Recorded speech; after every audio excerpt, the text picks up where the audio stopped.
বন্ধুরা, আশা করি তোমরা সবাই ভালো আছো। তোমার চ্যানেলে তোমাদের সবাইকে স্বাগতম। বন্ধুরা, আশা করি তোমরা সবাই ভালো আছো। তোমার চ্যানেলে তোমাদের সবাইকে স্বাগতম। তো আজ এই মুহূর্তে তোমাদের সামনে যেটা শেয়ার করতে চলেছি, তোমরা সবাই জানো যে সামনেই মাধ্যমিক পরীক্ষা রয়েছে। তো এই পরীক্ষার আগে মাধ্যমিক ভৌতবিজ্ঞান থেকে স্পেশাল 30 কোশ্চেন আমি তোমাদের সামনে শেয়ার করব।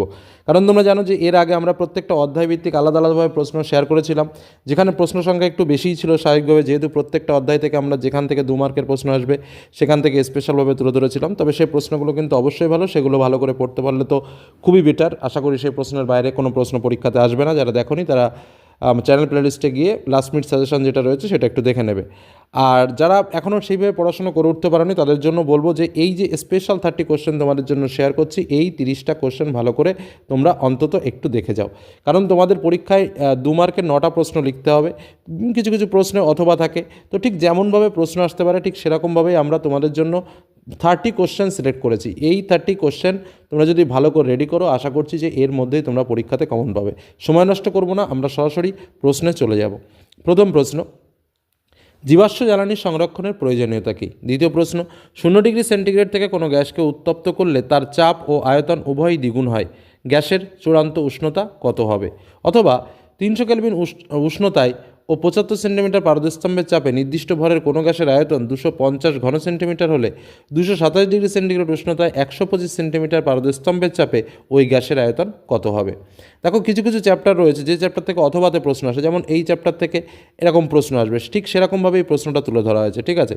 আর অঙ্ক বলে যে পার্টটা রয়েছে, ধরো এই যে যেটা তোমার গ্যাসের আয়তন নির্ণয়ের অঙ্ক যেটা এখানে দেওয়া হয়েছে, আমি বলছি না অঙ্কটা হুবহু কমন পাবে, দ্যাটস টাইপ অফ ম্যাথ কিন্তু আসবে, অর্থাৎ এই টাইপের অঙ্কগুলো আসবে। যারা অঙ্কে দুর্বল আছো বা ভৌতবিজ্ঞানে অঙ্ক করতে সেরকম একটা ভয় পাও, তাদের বলবো যে প্রশ্নগুলো স্বাভাবিক মানের যে প্রশ্নগুলো রয়েছে সেই প্রশ্নগুলো অন্তত দেখে যাও, ঠিক আছে। নেক্সট বলি, একটি উত্তল লেন্সের কোথায় বস্তু রাখলে তার সদ ও বিবর্ধিত প্রতিবিম্ব গঠিত হবে, চিত্র অঙ্কন করো। 220 ভোল্ট থেকে 400 ওয়াট ও 110 ওয়াট থেকে 60 ওয়াট বৈদ্যুতিক বাতি দুটির রোধের অনুপাত নির্ণয় করো। অথবা ডিসি অপেক্ষা এসি ব্যবহারের দুটি সুবিধা লেখো। তড়িৎজয়ী যৌগগুলির গলনাঙ্ক এবং স্ফুটনাঙ্ক বেশি হয় কেন? একটি আয়নীয় যৌগের উদাহরণ দিয়ে দেখাও যে এর ক্যাটায়ন অষ্টক নীতি মান্য করে না। অথবা NH3-তে কোন ধরনের রাসায়নিক বন্ধন বর্তমান? NH3 এর লুইস ইলেকট্রন ডট ডায়াগ্রাম অঙ্কন করো। আর যেখানে H ও N এর পারমাণবিক সংখ্যা যথাক্রমে 1 ও 7। নেক্সট কোশ্চেন, A ও B দুটি মৌলের ইলেকট্রন বিন্যাস যথাক্রমে 27 এবং 282।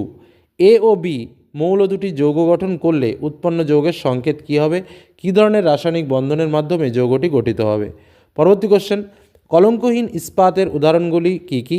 এর একটি ব্যবহার উল্লেখ করো। অথবা পারদসংকর বা অ্যামালগাম কাকে বলে? এর একটি ব্যবহার লেখো। নেক্সট, সমবায়তা কি? C3H6O আণবিক সংকেত বিশিষ্ট দুটি সমবায়বের গঠন লেখো। অথবা ইথানলের সঙ্গে সোডিয়ামের বিক্রিয়ায় কী ঘটে, সমীকরণ সহ লেখো। পরবর্তী কোশ্চেন, স্থিতিশীল উন্নয়নের জন্য প্রয়োজনীয় দুটি উপায় লেখো। অথবা ওজোন স্তর কীভাবে সৃষ্টি হয়, সংশ্লিষ্ট আলোক রাসায়নিক বিক্রিয়াটি লেখো। নেক্সট, গ্যাসের অণুর বেগ ও চাপের ওপর উষ্ণতার প্রভাব উল্লেখ করো। অথবা একটি বায়ুর বুদবুদ পুকুরের তলদেশ থেকে উপরিতলে উঠে আসলে ব্যাসার্ধ দ্বিগুণ হয়, পুকুরের গভীরতা নির্ণয় করো। ধরে নাও বায়ুমণ্ডলের চাপ 10 মিটার জলস্তম্ভের চাপের সমান। পরবর্তী প্রশ্ন, দেখাও যে একটি উত্তল দর্পণের ফোকাস দৈর্ঘ্য যেখানে f=x/2, যেখানে r= বক্রতা ব্যাসার্ধ, অথবা চিত্রসহ উত্তল লেন্সের আলোক কেন্দ্র ও ফোকাস বিন্দু কাকে বলে, লেখো। নেক্সট, তড়িৎচুম্বকীয় আবেশ সম্পর্কিত ফ্যারাডের সূত্রগুলো বিবৃতি করো। পরবর্তী কোশ্চেন, দেখাও যে Cl আয়নীয় বন্ধন করে Mg এর সঙ্গে, Cl আয়নীয় বন্ধন করে Mg এর সঙ্গে, কিন্তু সমযোজী বন্ধন করে H এর সঙ্গে, যেখানে H, Cl, Mg পারমাণবিক সংখ্যা যথাক্রমে 1, 17 এবং 12। অথবা আয়নীয় যৌগগুলি কঠিন অবস্থায় তড়িৎ পরিবহন করে না, কিন্তু গলিত বা জলে দ্রবীত অবস্থায় তড়িৎ পরিবহন করে কেন? নেক্সট, লুইস ডট গঠন দেখাও কার্বন ডাইঅক্সাইড আর NH3। হেবার পদ্ধতিতে অ্যামোনিয়া প্রস্তুতির শর্তসহ সমীকরণ দাও। থার্মিট পদ্ধতিতে ধাতু নিষ্কাশনের নীতি ও সমীকরণ উল্লেখ করো। অথবা জিঙ্ক ও লোহার প্রধান আকরিকের নাম ও সংকেত লেখো। সমগণীয় শ্রেণী কাকে বলে উদাহরণ দাও। অথবা IUPAC এর নাম লেখো। CH3 CH2 COOH। Next, CH3 CH3 CH2। পরবর্তী প্রশ্ন, গ্যাস হোল কি? এটি কী কাজে ব্যবহৃত হয়? মাত্রীয় বিশ্লেষণ থেকে আর এর একক কী হওয়া উচিত তা দেখাও। অথবা 0 ডিগ্রি সেন্টিগ্রেড উষ্ণতা থেকে কোনো গ্যাসকে উত্তপ্ত করলে তার চাপ ও আয়তন উভয়ে দ্বিগুণ হয়, গ্যাসের চূড়ান্ত উষ্ণতা কত হবে? উত্তল লেন্স দ্বারা বস্তু অপেক্ষা আকারে বড় সদ্বিম্ব গঠনের রশ্মিচিত্র অঙ্কন করো, অথবা হাইপারমেট্রোপিয়া কি, এটি প্রতিকারের জন্য প্রয়োজনীয় রশ্মিচিত্র অঙ্কন করো।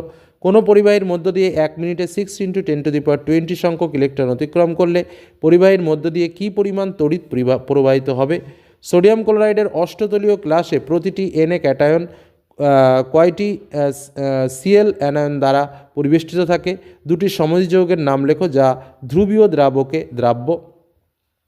পরবর্তী প্রশ্ন, হাইড্রোজেন ক্লোরাইড গ্যাস সমযোজী হওয়া সত্ত্বেও এর জলীয় দ্রবণ তড়িৎ পরিবহন করে কেন? অথবা লুইস ডট ডায়াগ্রামের সাহায্যে ইথিন অণুর গঠন দেখাও।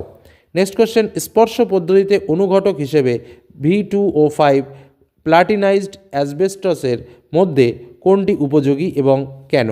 পরবর্তী প্রশ্ন, ইলেকট্রনীয় মতবাদ অনুসারে জারণ বিজারণ ব্যাখ্যা করো, যেখানে Ap + CuSO4 থেকে ApSO4Cu।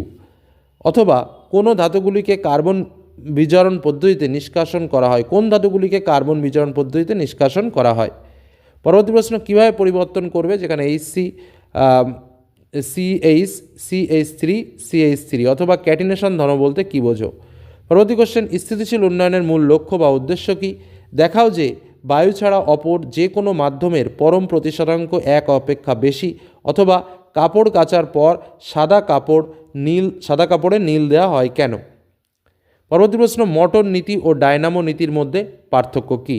লাস্ট কোশ্চেন, একটি পরমাণুর নাম লেখো যা সমযোজী ও তড়িৎযোজী উভয় প্রকার যৌগ গঠন করে, যৌগ দুটির সংকেত লেখো। অথবা সমযোজী যৌগরা রাসায়নিক বিক্রিয়া ধীর গতিতে ঘটায়, তার কারণ ব্যাখ্যা করো। এবং আরেকটা কোশ্চেন দিয়ে দেওয়া হয়েছে, উৎসর্গীকৃত অ্যানোড কী, অথবা প্যাটিনা আসলে কী? নেক্সট, অ্যাসিটিক অ্যাসিডের দ্রবণের মধ্যে NaHCO3 যোগ করলে কী ঘটনা ঘটে? সমীকরণ সহ লেখো। অথবা কার্বনবিহীন একটি জৈব মূলকের নাম লেখো ও ওই মূলক সমন্বিত একটি যৌগের উদাহরণ দাও। মোট 33 কোশ্চেন রয়েছে, সে যাই হোক প্রায় 30টা কোশ্চেন বলেছি। তো এই যে প্রশ্নগুলো বললাম, আমি আশা করছি এই 30টা প্রশ্নের ভেতরে একাধিক কোশ্চেন তোমরা রিপিটেশন পাবে, মানে একদম হুবহু মিল পাবে প্রশ্নগুলো। এটুকু বলতে পারি, একদম স্পেশাল বেছে ভৌতবিজ্ঞানের শিক্ষকরা কিন্তু এই প্রশ্ন করে তোমাদের জন্য পাঠিয়েছেন, সেটাই আমি জাস্ট তোমাদের জন্য শেয়ার করলাম। খুব ভালো করে এটা প্র্যাকটিস করো। আর যদি অধ্যায়ভিত্তিক ইম্পর্ট্যান্ট কোশ্চেনগুলো দেখতে চাও, আমি বলি চ্যানেলের প্লেলিস্টে চলে যাও, সেখানে দেখো ভৌতবিজ্ঞান লাস্ট মিনিট সাজেশন রয়েছে, সেখানে স্পেশাল প্রশ্নগুলো দেওয়া রয়েছে। সেই প্রশ্নগুলো যদি ভালো করে কমপ্লিট করতে পারো, সেখানেও কিন্তু এই প্রশ্নগুলো আছে। তো এই প্রশ্নগুলো যদি সেখান থেকেও কমপ্লিট করতে পারো বা সেই পার্ট থেকেও যদি তোমরা কমপ্লিট করতে পারো, তাহলেও কিন্তু কোনো সমস্যা হবে না। আশা করি সমস্ত প্রশ্নই কমন পাবে।